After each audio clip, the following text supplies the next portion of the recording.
Welcome to Parent Coaches Unleashed, the podcast where we dive into the highs, lows, and did that really just happen moment of parenting teens and young adults. We're Carrie and Jessica, parent coaches, mythbusters, and occasional referees in the battle of hormones versus common sense.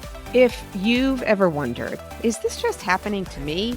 You're not alone. We're here to help you with real talk, expert advice, and hopefully a few laughs along the way. Need more support? We also offer private coaching, workshops, and speaking engagements because sometimes even parents don't have all the answers.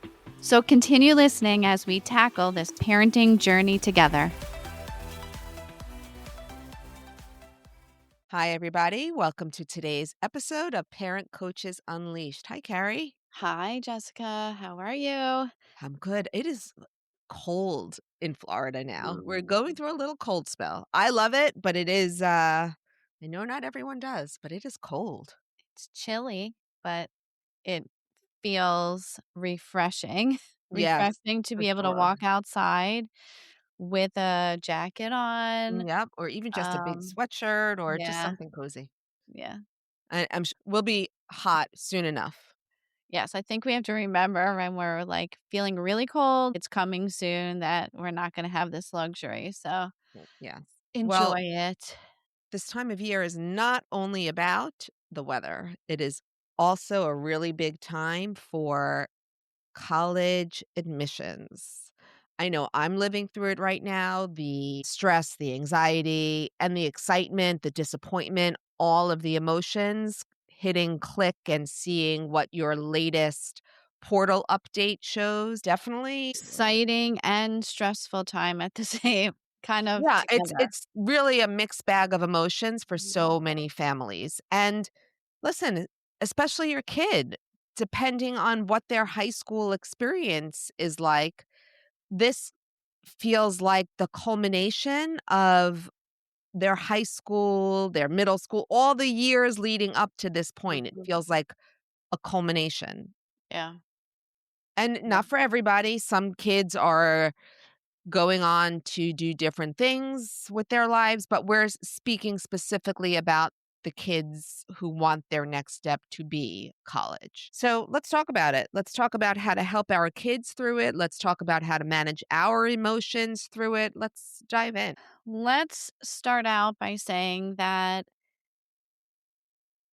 there are some really good feelings that when our children have worked so hard and get that, yes, we want you, but there are just as many rejections that come at the same time. And so, how do we help our child? It's so hard to see them disappointed and feeling rejected. And there's no answer, there's no reason why. Right? Right. Like, that's Because, a hard thing when you've gotten rejected from a school, there's no detail of why, and so it leaves them feeling very heartbroken, unsettled, and then as the parent, you feel that way too. You feel like they've worked so, so hard, they should, then you yeah, start comparing to other friends' kids. Why did they get in? Why didn't my child not get in? And then you want to start making your child feel better, which is the number one thing that we should not do, which is so ridiculously hard. I still remember Devin's first choice school was UNC Chapel Hill. And he did not get in. He was wearing the shirt all ugh, day long the day that it came out, right, right, right. and when we sat there actually, he wouldn't allow us to sit with him when he clicked through to see if he So got no in or not, recordings or but anything. I knew right away because he ripped the shirt off, and I was like, I No didn't guessing game know there. what to do. I was like, "What do you want me to do with it?" And I literally went and threw it in the garbage. That was my reaction, which if I had to go back, that really wasn't the right reaction to have. Like, Right. I should have allowed, and I think to make him feel better, I was like, "Where do you wanna go for dinner?" Right. Let's go celebrate your rejection. Right? Like, that was so ignorant and stupid. But wait a So minute, let's think about that for a second. We're big Harlan Cohen fans over here, and one of the things he says is that rejection is your superpower. So, is it so wrong to say, "All right, where do you wanna go for dinner? Let's go celebrate this rejection because it only means something good is going to come from it." Can you change that mindset? if I would have used those words Right. to You were more like, explain "Fuck why them, who cares about them? Let's think about where we're gonna go eat." It's to more explain why we were going for a steak dinner, right? Like, maybe, but at the same time, you need to let them sit in the feelings of discomfort and rejection and and disappointment, yeah. disappointment, whatever. Mhm. Cry, yell, scream, all of those things, because it is not going to be the first or the last time that they feel this way. Right, And so, kind of what I was teaching, which I didn't really mean to, was, oh, I could take that feeling away from you. right. Let me help take that away. Yep. So, don't do as I do or did. Let's talk about other things. Like, what can we do? We've been fortunate enough to have, Jen McKenzie on, Stephanie Ordette on, and they're really skilled college advisors, and one of the most important things to realize is your your child t is one of many. They have some wonderful accolades, your children. They have the grades, they have the extracurriculars, they have the test scores. They're a well-rounded, wonderful individual and applicant, but so is everybody else right now. So, it I think we have to start by changing the expectation and the narrative that we're telling our kid. I don't think it should be looked at as you're having these experiences to build your college application. You should be living your life and doing these things because they're meaningful to you. And if you end up in the college that is your first choice or where you want to be, great. But it's not a guarantee. I think the advice is to live your college experience in the most meaningful way to you, to do the things you love, to join the clubs that you love, to volunteer at places that really speak to you, not because it will look good on an application. Mhm. So it's not the conversation just doesn't happen the day that you get your acceptance or rejection letter. It's an ongoing conversation from the time your kids begin their high school journey. Yeah. And you brought up the two college advisors that we both know very well. This is why you also, if you can afford it, have someone else help guide your child in some of these decisions, Right. because they can openly, more freely sometimes speak to what their passions are or what their interests are in looking for schools that might be a good fit for them. Sometimes, us as parents, we have blinders on because we know what our college experience was and we want that for our children if we had a positive one, or we see them at a certain school or a place, but maybe they don't.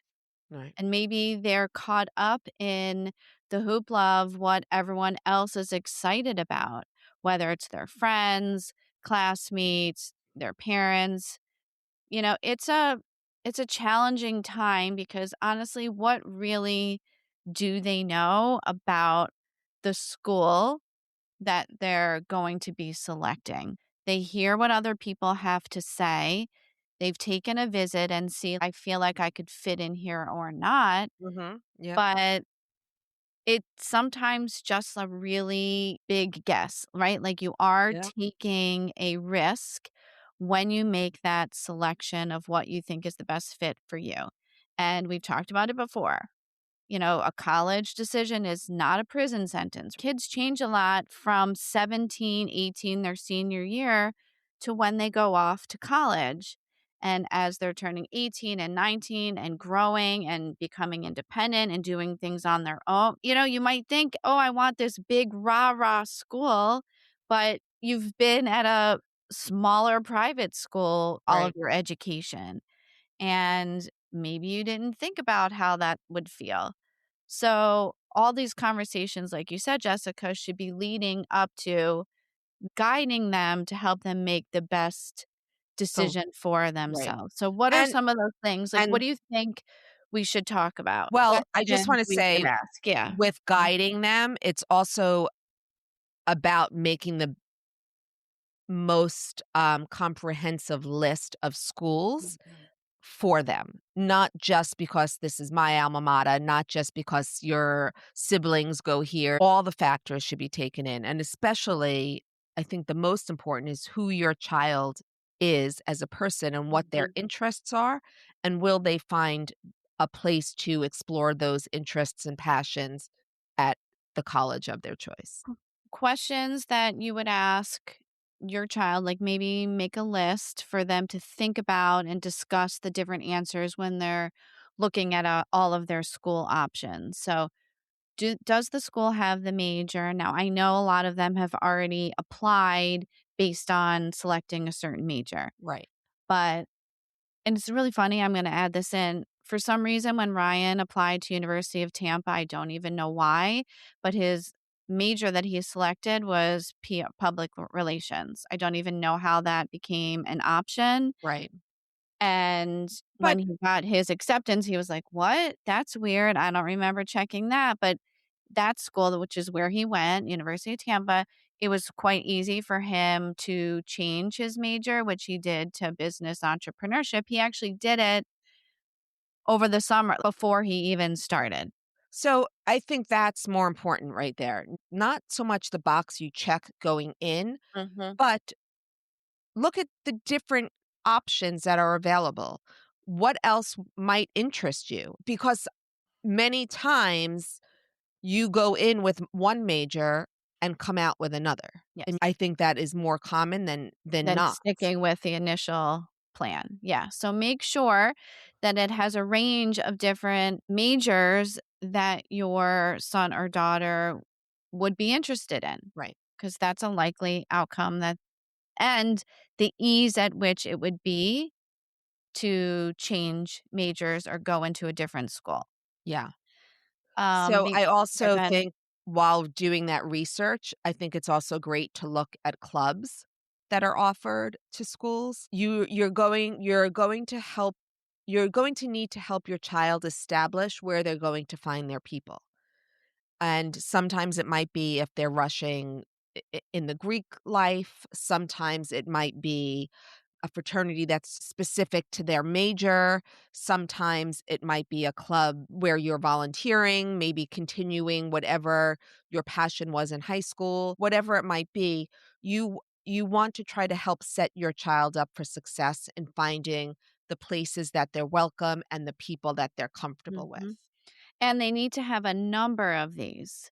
They don't need to join 5 and 6 clubs, but they should have something from every different aspect of their life, meaning if they select a Greek life and a club that might be related to their major, then something that could be social or just for fun, whether it's an intramural or a sport or a club related to Mhm. that, and then potentially something religious, a religious organization or club, because they need to put themselves in all of these different places to figure out where they're going to find their people. It's not just in one, right? Right. And I've seen the situation where they put all their eggs in one basket in Mhm. Greek life, and then they get in, and then it comes to a screeching halt because that sorority, fraternity, whatever is put on Right. probation. Right. And they're like, now what? Right. So encourage them to select on have a plan before they're going to school, like they've done some research. What are these clubs and different activities that I'm going to participate and join? It shouldn't just be one school that has all these things. Yes. you want to try to help get your child excited about a number of different options. Oh, this school has the best buddies club in there at Mhm. their school. This school has intramural flag football, all these things that you're interested in. Because the truth of the matter is, so many of the schools today, and I hate to say it like this, I'm sure there's a formula within the schools, as the college advisors that we've had on have spoken to, but sometimes it feels like you just don't know. Your acceptance or rejection could be a crapshoot. It really feels that way, even though the school has a formula and they have a certain student body that they're looking for. Sometimes on the receiving end of that, it might not feel that way. Mhm. So preparation is key, in my opinion. I Yeah. mean, And here's a random question that you yes, can throw out to them to consider, right? What does your life look like at X university on a random Tuesday, right? Like, right, try to picture yourself. What would your schedule look like? What would you do? What are the things that you could see yourself doing on this given day at these different schools? Think about it. Weather related, if they're debating between a school where it's really cold right. Oh, versus really hot, mhm, like consider all of those things. Like, try to put yourself on a regular day. What's your life going to look like? right, Have them try to picture that. I know that's difficult for them because they have no idea. The transition from high school to college, as you guys all know, right? You go from the most structured environment. Every hour of most of your day is planned for you. sure. Yep, And this is the first time when no one is telling you what to do on any given day. right. So, huge. And speaking to that is class selection. In high school, you have your set classes. In our high school, I know they were the same classes for the whole year. I know some high schools do changes after a semester, but in our high school, it was the same classes for an entire year. In Mhm. college, you're choosing. You might never have to take a math class again. You might never have to take a science class again. In college, you're choosing what actually interests you. Mhm. And you're choosing the times you wanna take those classes. Now, that doesn't mean they're always available, especially at the bigger schools, the Oh, bigger yeah. universities, but you're you're making your schedule. And here's another big difference between college and high schools: dropping. You can, if you're not doing well, obviously within a certain time frame and looking at all the repercussions of dropping it, but you don't have to you don't have to stay. You can take a different class. Um, I think it's important to point out all of these factors when talking about where you are looking for a school. And I think it's important to share with your kids what the differences are going to be between high school and college. When Carrie suggested looking at what a day in your life might look like at Mhm. that school. Right. And the other thing is, look at the your potential outcomes by picking A school versus B school, and not the prestige of the school, but the access to professors Yep, and how comfortable you might feel going up to a professor or access to them. What's the alumni club look like? What's your access to internships and yep, career opportunities, the career center? These are all things that I know it's a lot for a 17, 18-year-old to be thinking about because this is not what they've been used to, right? mhm, Everything's kind of been either planned, yeah, handed to them, normal course. But we need to, as parents, like, provide the information to them. Don't make the decision, but share all the information so they can make their own best decision. yeah, absolutely. Okay, so now you've done all of this. You've taken Carrie and my advice and you've made a great comprehensive list of colleges for your kid to choose from. There's options everywhere. Now it's decision day. And you your child whether your child decides to do it alone, whether you do it with cameras on them, whether you have balloons in the background, everybody has a different scenario on how their child is opening their portal and looking at the answer they're receiving from the college. They hit accept I'm sorry, they hit open and the confetti falls down and everybody's cheering and everybody's so excited. What about when you don't see the confetti? What about when instead you see you were very strong candidates? We had a lot of strong applicants this year. Unfortunately, we cannot offer you admission at that time. What's your first response to your child? Well, I think you gotta go off of their reaction, right? If they're having a big reaction, we just have to stay calm and not have the same big reaction also, which is so difficult because Yeah. we now wanna start to preserve their feelings and their feelings of rejection. Right, and the truth of the matter is you've been just as invested as they are through Mhm. this journey. Yep. Because now you're angry. What do you mean? What do you mean? Right, Why don't you want my child? Like, right. my god, we've been talking about this for, 16 years that they were gonna go to school here. Now what? I Now think what? there's something there though, the wanting. I think it's important to not make it personal, that, "Why didn't you want my kid?" Mhm. That's not what the college is saying, and I think that can really be a blow to your child's self-esteem if presented that way. It's not about the college wanting you, it's about their student body that they were looking for that year. And every year is different. You could have applied last year and had a completely different result, but that's not what we're saying here. What we're Mhm. saying here is try and again, like Harry said, it's not easy. It is not you have to really try to not make it personal for your kid. It's not about them not wanting your kid. Mhm. And I think it's okay, as the parent to say, "This sucks," right? Yeah, Rejection sucks. Like, you know, I right, feel your disappointment. And that's it. They have to feel the hard feelings and to work through it, right? right, Again, this is not that moment of pointing out to them all the positives about them and then the school's missing out. Like I know we want to right, because we just want to make them feel better, but that is not the moment to be doing that. Like right, it's a powerful place to be, and it's a really, really huge life lesson to be able to have rejection, number 1. This might even be their first major rejection. right. If you had a kid that has had an exceptional high school career Mhm, where they've had all A's, where they've aced whatever tests they've taken, and now they are met with their first rejection, mhm, that's hard. mhm.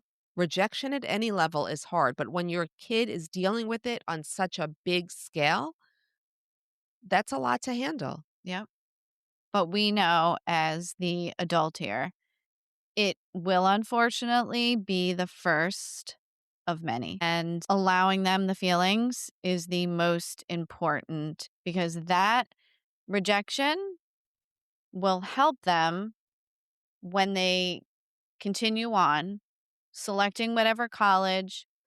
College is not easy. There's going to be rejection in college, Right, right? Getting into college is just like your first step of what's coming next in your child's life, right, becoming independent. mhm, So it sucks, right. but it is inevitable. As Carrie said, let them sit with it. It's okay to be disappointed. It's okay to say this sucks because yes, it does.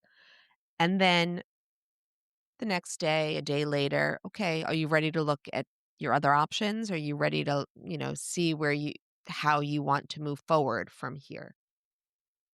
You have some Yep. great options to look at. Yeah.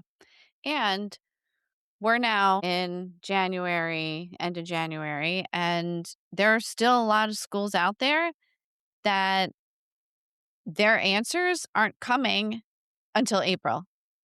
So you might now have be wanting to make a decision. And I've seen before where kids go ahead and make a decision and make a college selection.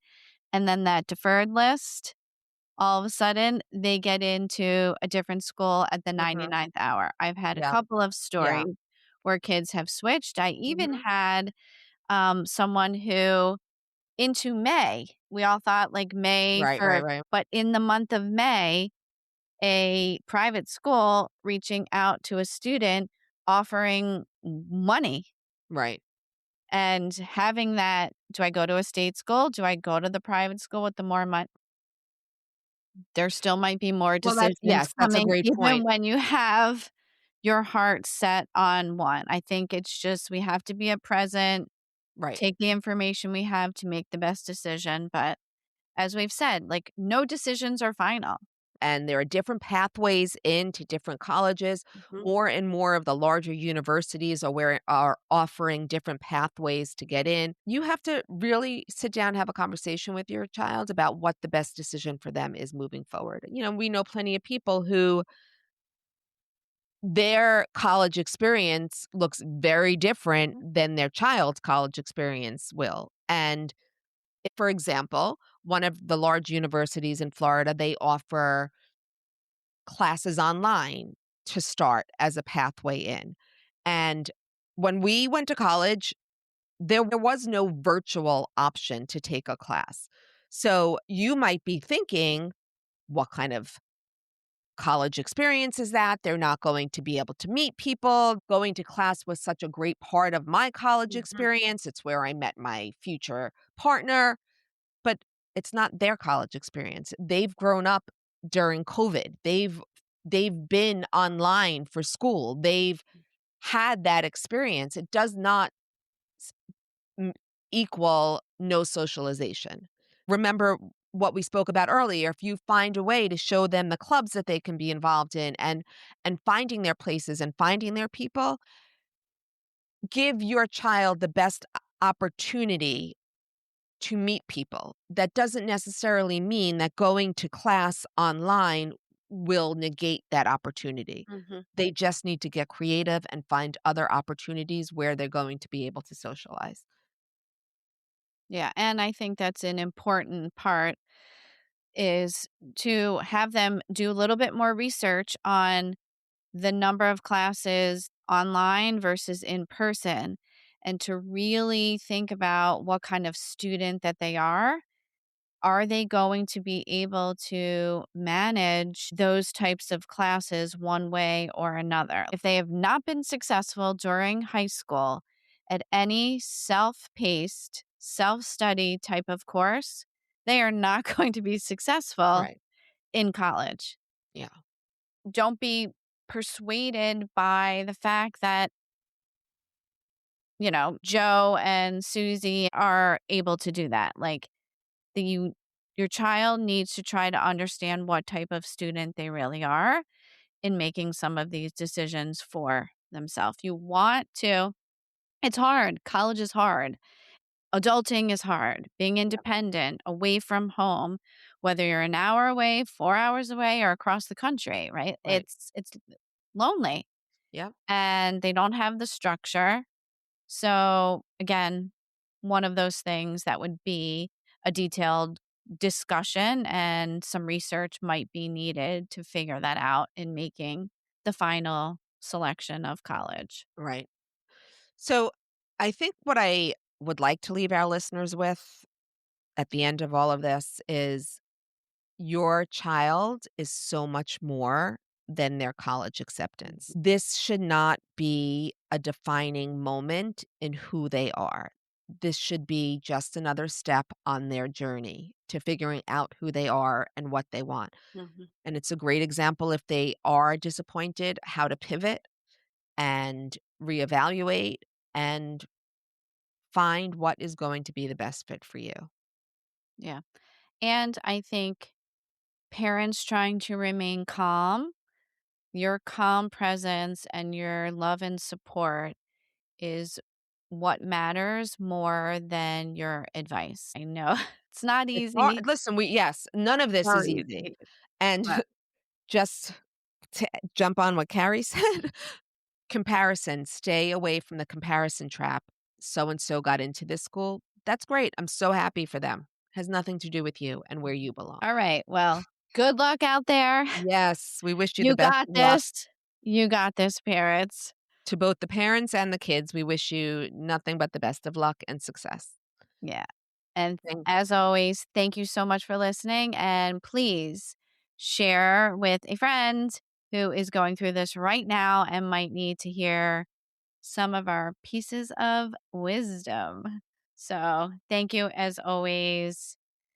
We couldn't do this without you guys. And if you have any comments, questions, or ideas for us, please reach us at info@parentcoachesunleashed.com. Have a Thanks good for being one. with us.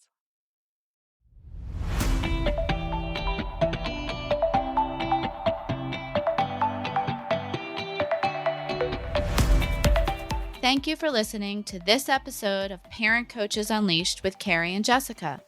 Together, we can raise the next generation of independent, capable, and compassionate young adults. We encourage you to send us an email with questions and feedback to info@parentcoachesunleashed.com. Please remember, you are not alone on this parenting journey.